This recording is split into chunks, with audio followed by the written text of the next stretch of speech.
की सरकार की मंशा है कि देश के सर्वमान्य नेता आदरणीय राहुल गांधी जी हैं और पार्टी है। स्वतंत्रता संग्राम में लाखों लोग शहीद हुए हैं। आज भी कांग्रेस देश की आवाम और जनता के लिए शहीद होने के लिए कांग्रेस का एक एक जन तैयार है। और दबाएं बेल आइकन हमारे वीडियो सबसे पहले देखने के लिए।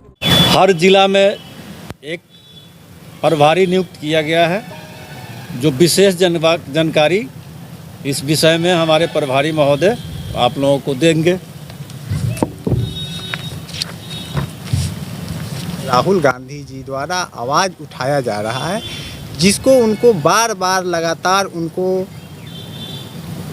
डिमोरलाइज किया जा रहा है और सदन में उनको बोलने नहीं दिया जा रहा है। सदन में अगर वो बोल रहे हैं तो उनको जो भी वो बोल रहे हैं उसको डिलीट कर दिया जा रहा है उनको। अब जो इस लोकतंत्र में एक तरह से काला धब्बा है और इसी के चलते ऑल इंडिया कांग्रेस कमेटी द्वारा पूरा सभी ब्लॉक और सभी मंडल में 1 अप्रैल को हम लोगों का जय भारत सत्याग्रह मनाया जा रहा है।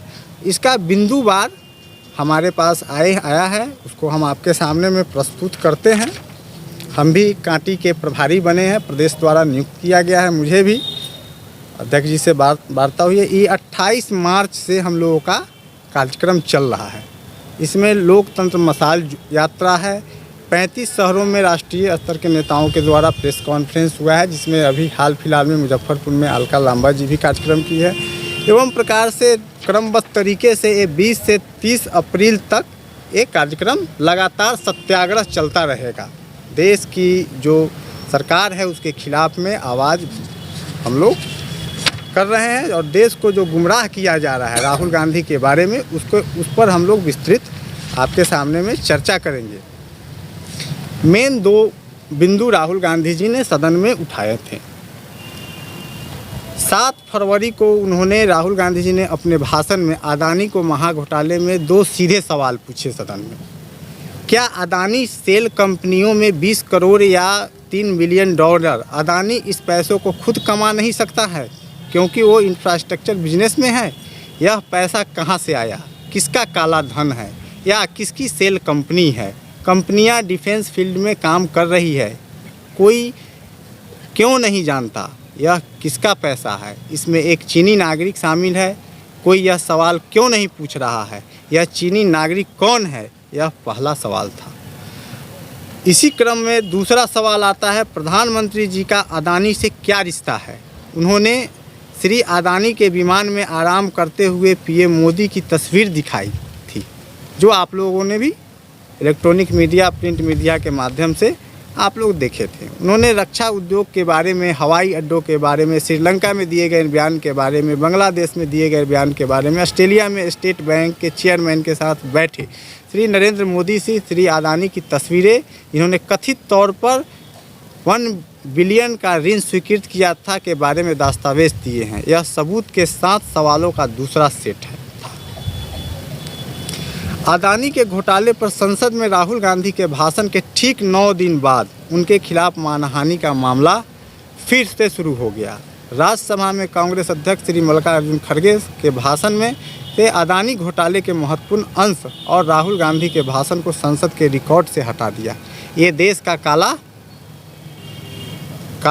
दिवस है रूप में मनाया जा सकता है। काला दिवस है जो लोकतंत्र, किसी भी लोकतांत्रिक देश के लिए ये अच्छा नहीं है। शुभ संज्ञा की मुख्य विपक्षी पार्टी के लीडर का आप इस तरह से कीजिए। संसद के बजट सत्र चल रहे हैं। दूसरे भाग में भारत के इतिहास में पहली बार एक सत्तारूढ़ पार्टी भाजपा सांसद को बाधित कर रही है, इसे काम नहीं करने दे रही है। यह अदानी को बचाने के लिए एक ध्यान भटकाने की साजिश रची जा रही है, बार बार राहुल गांधी जी कह रहे हैं। जबकि संयुक्त विपक्षी ने जेपीसी चाहता है, लेकिन आज तक उस पर कोई बात नहीं हुई। श्री राहुल गांधी पर भाजपा मंत्रियों द्वारा हमला किया गया। लोकसभा अध्यक्ष महोदय को राहुल जी ने 2 लिखित अनुरोध किए, उनका संसद में जवाब देने दे। इसके बाद तीसरी बार अध्यक्ष जी से मीटिंग भी की, पर 3 अनुरोधों के बावजूद अध्यक्ष जी ने संसद में उन्हें बोलने का अवसर देने से इनकार कर दिया। इससे साफ पता चलता है कि पीएम मोदी नहीं चाहते हैं कि अदानी के साथ उनके रिश्ते का पर्दाफाश हो। मुख्य एजेंडा यही है जो इस तरह की है हास्यास्पद आरोपों से साबित होती है। सबसे पहले उन्होंने दावा किया कि राहुल गांधी ने विदेशी ताकतों को लंदन में भारत की मदद करने के लिए कहा। एक सफ़ेद झूठ। अगर कोई उनके वक्तव्यों को ध्यान में देखे तो उन्होंने कहा कि भारत का अंदरूनी मामला है, हम स्वयं इसका हल निकालने में सक्षम हैं। दूसरा, भाजपा अब झूठा हवा खड़ा कर रही है कि राहुल गांधी ने ओबीसी को सिर्फ इसलिए निशाना बनाया क्योंकि उन्होंने पीएम मोदी से एक सवाल किया था। ध्यान भटकाने का एक और बोगस हथकंडा है। जो व्यक्ति एकता फैलाने के लिए भारत जोड़ो यात्रा में 4000 किलोमीटर पैदल चल सकता है, वो कैसे एक समुदाय को निशाना बना सकता है? संभव ही नहीं है। तीसरा, सूरत गुजरात में एक निचली अदालत के फैसले के 24 घंटे के भीतर भाजपा ने श्री गांधी को लोकसभा से में उनकी सदस्यता को रद्द करने के लिए बिजली गति से काम किया। आपका जो था वो आ गया, काम किया। भले ही अदालत ने उन्हें उच्च न्यायालय में अपील करने के लिए 30 दिन का समय दिया था। भाजपा श्री राहुल गांधी से इतनी डरती क्यों है? भाजपा अध्यक्ष जेपी नड्डा की ओबीसी समुदाय का अपमान करने का आरोप लगाने का घटिया चाल स्पष्ट हताशा साबित हुई है। सबसे पहले श्री राहुल गांधी द्वारा दिया गया बयान यह पूछ रहा था कि कुछ चोरों का एक ही उपनाम नीरव मोदी, ललित मोदी और नरेंद्र मोदी क्यों है? उन्होंने ऐसा नहीं है, सारे मोदी चोर है। उन्होंने किसी समुदाय को निशाना नहीं बनाया। दूसरा, न तो नीरव मोदी न ही ललित मोदी ओबीसी हैं और उनकी जाति जो भी हो, उन्होंने धोखाधड़ी नहीं की है। भाजपा धोखेबाजों और भगोड़ों को क्यों बचा रही है? तीसरा, कांग्रेस पार्टी 2 ओबीसी मुख्यमंत्री है। इससे साबित होता है कि कांग्रेस उनके योगदान को महत्व देती है हमेशा। राहुल गांधी और कांग्रेस ने नहीं डरेंगे, कभी नहीं राहुल गांधी जी डर सकते हैं। भारत जोड़ो यात्रा के दौरान हम सीधे लोगों के पास गए, उनकी चिंताओं को सुना। महंगाई, बेरोजगारी, सामाजिक असमानता और संस्थाओं पर कब्जा, इन सब मुद्दों को उठाया। हम लोगों के इन मुद्दों को उठाते रहेंगे और अपना संदेश सीधे लोगों तक पहुंचाते रहेंगे। अपराधी मानहानि के लिए अधिकतम 2 साल की सज़ा आज तक किसी को नहीं मिली। दूसरी ओर भाजपा नेताओं के खिलाफ मामले अत्यधिक उदारता से निपटाए जाते हैं। उत्तर प्रदेश के बाडा से भाजपा सांसद आर.के. सिंह पटेल को नवंबर में एक ट्रेन रोकने और सार्वजनिक सड़कों को अवरुद्ध करने, पुलिस कर्मियों पर पथराव करने के लिए दोषी ठहराया गया था, लेकिन उन्हें केवल 1 साल की जेल हुई। महात्मा गांधी, पंडित जवाहरलाल नेहरू, सुभाष चंद्र बोस, सरदार पटेल, मौलाना आज़ाद जी को ये तो राजद्रोह या जेल का मामले में अंग्रेज़ों ने सज़ा दी। अंततः कांग्रेस ने अंग्रेज़ों के खिलाफ जीत हासिल की। अब मोदी सरकार चारों ओर घोटालेबाजों का पर्दाफाश करने के लिए राहुल गांधी पर निशाना साध रही है। कांग्रेस लड़ेगी, फिर जीतेगी। केस का कुछ टाइमलाइन है। 13 अप्रैल को 2019 को कर्नाटक के कलौर में चुनावी भाषण देते हैं राहुल गांधी जी। अप्रैल 16 में 2019 में बीजेपी विधायक पुनेश मोदी ने गुजरात के सूरत में शिकायत दर्ज कराई। 7 मार्च 2022 को शिकायतकर्ताओं ने अपनी शिकायत पर गुजरात उच्च न्यायालय से रोक लगाने की मांग की। हाई कोर्ट ने रोक लगा दी। 7 फरवरी को राहुल गांधी ने लोकसभा में अदानी और पीएम के रिश्ते पर सवाल उठाते हुए भाषण दिया। 16 फरवरी 2030 को शिकायतकर्ताओं ने गुजरात उच्च न्यायालय में रहने के अपने अनुरोध को वापस ले लिया। 27 फरवरी निचली अदालत में सुनवाई फिर से शुरू हुई। मार्च 23 में ट्रायल कोर्ट ने राहुल गांधी को दोषी ठहराया और अधिकतम 2 साल की सज़ा सुनाई। 24 मार्च को लोकसभा सचिवालय ने 24 घंटे के भीतर राहुल गांधी जी की संसद सदस्यता रद्द कर दी। धन्यवाद। 2024 तक कांग्रेस को एक नया मुद्दा मिल गया है ताकि उस मुद्दों को लेकर के सड़क पर इस तरह से प्रदर्शन की रणनीति बनाए या प्रदर्शन करे। तो ये तो हम लोगों के टोटल एजेंडा में ही हमने आपको विस्तृत बता दिया है। शुरुआती दौर में ही टोटल एजेंडा हमने अपना बता दिया है कि जो देश के आवाम के साथ जो खिलवाड़ कर रही है, जो भारत सरकार के जो हैं नरेंद्र मोदी जी की सरकार, उसके खिलाफ में ही तो हम लोग टोटल एजेंडा आपको दिया कि हम लोगों का सत्याग्रह चल रहा है और इस टाइम टू टाइम सत्याग्रह चलता रहेगा। डिस्क्वालीफाइड आपके राहुल गांधी हो गए हैं सांसद की सदस्यता वो उनकी तो चली गई। वो तो लड़ाई तो वहीं से कहीं ना कहीं शुरू की है कांग्रेस द्वारा। नहीं नहीं नहीं नहीं नहीं नहीं कांग्रेस वहाँ से शुरू नहीं की है। कांग्रेस अदानी और अंबानी और देश के जो संवैधानिक संस्था हैं उनके खिलाफ लड़ाई की है, जिसके कारण राहुल गांधी जी को उनको जनता को भटकाने की प्रयास किया जा रहा है और जनता इससे भटक जाए और मेन मुद्दा हो जाए कि राहुल गांधी जी की जो सदस्यता गई है इसके कारण कांग्रेस पार्टी एग्रेसिव है। एग्रेसिव कांग्रेस पार्टी इस मुद्दों से नहीं है। 4000 किलोमीटर भारत जोड़ो यात्रा हम लोग इस मुद्दों से नहीं किए हैं। पहले मेरी यात्रा चल रही है जो गांव गुरबों पर जाके हम लोगों ने जनता की बात को सुना, जनता की समस्याओं को सुना।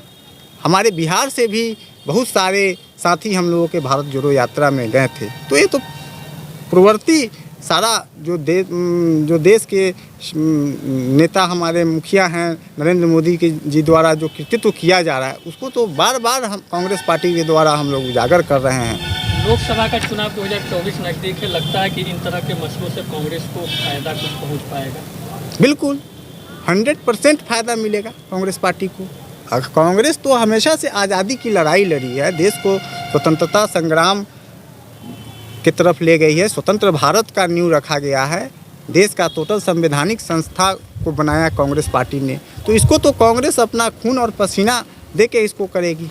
अडानी और अंबानी का मुद्दा से 2024 का लोकसभा चुनाव जीत लेंगे या भारत जोड़ो यात्रा में जिस तरह की समस्या नजर आई उन समस्याओं पे लड़ करके 2024 को फतह करने की सोच रखते हैं?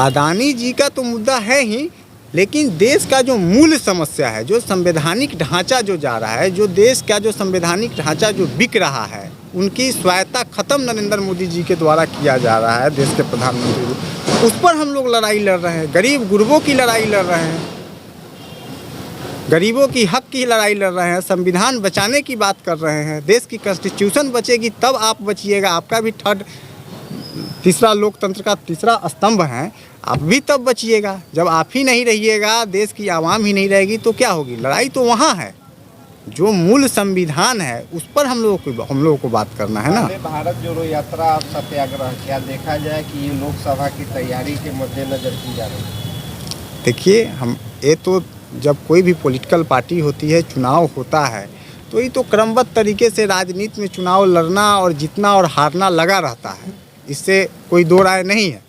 लेकिन मेन जो देश की मूलभूत समस्या है उसको राहुल गांधी जी ने उठाने का काम किया और एक ही डर है देश के प्रधानमंत्री नरेंद्र मोदी और जेपी नड्डा और अमित शाह जी को कि राहुल गांधी जी की जो लोकप्रियता भारत जोड़ो यात्रा में बढ़ी है उसको किसी तरह से फिर से धूमिल किया जाए। और इसी पर उनका टोटल भारतीय जनता पार्टी के लोग लगातार निरंतर लगे हुए हैं और इसी पर काम कर रहे हैं। इस तरह से राहुल गांधी की सदस्यता गई है जिस प्रकरण में, आपको लगता है कि चोर शब्द अब असंवैधानिक हो गया है? देखिए, चोर तो उन्होंने कहा ही नहीं, उसको तो गलत तरीके से बनाया गया। जो हमने इसको व्याख्या भी आपको किया है, जो हमने अपने प्रेस वार्ता में आपको व्याख्या भी किया है कि हमने चोर तो कहा नहीं, किसी पार्टिकुलर जो देश का भगोड़ा है तो उसके बारे में जो पैसा लेके भाग गया उसको उसकी बात तो होगी ही होगी। हमने किसी समुदाय, किसी जाति, किसी के बारे में आरोप राहुल गांधी जी नहीं लगाए हैं। और आपने इसको केस का देखा भी है, जो केस उन्होंने जो शिकायतकर्ता थे जो वापस भी ले लिए थे। और अडानी जी और अंबानी जी के खिलाफ में जो सदन में बोले राहुल गांधी जी, उसके बाद उसका स्पीडी ट्रायल किया गया। तो ये तो सरकार की मंशा जग जाहिर है, इसमें कहीं कोई दो राय नहीं है कि सरकार की मंशा है कि देश के सर्वमान्य नेता आदरणीय राहुल गांधी जी हैं और युवाओं के आइकॉन हैं और संघर्षशील नेता हैं। कांग्रेस द्वारा आंदोलन को और तेज किया जाएगा? लगातार निरंतर ही चलते रहेगा आंदोलन। कांग्रेस हमेशा स्वतंत्रता की पार्टी है, स्वतंत्र भारत की पार्टी है। स्वतंत्रता संग्राम में लाखों लोग शहीद हुए हैं। आज भी कांग्रेस देश की आवाम और जनता के लिए शहीद होने के लिए कांग्रेस का एक एक जन तैयार है इसके लिए। परिचय बताइए। रवि रंजन कुमार, प्रदेश डेलीगेट कांटी प्रखंड कांग्रेस कार्यालय के प्रभारी।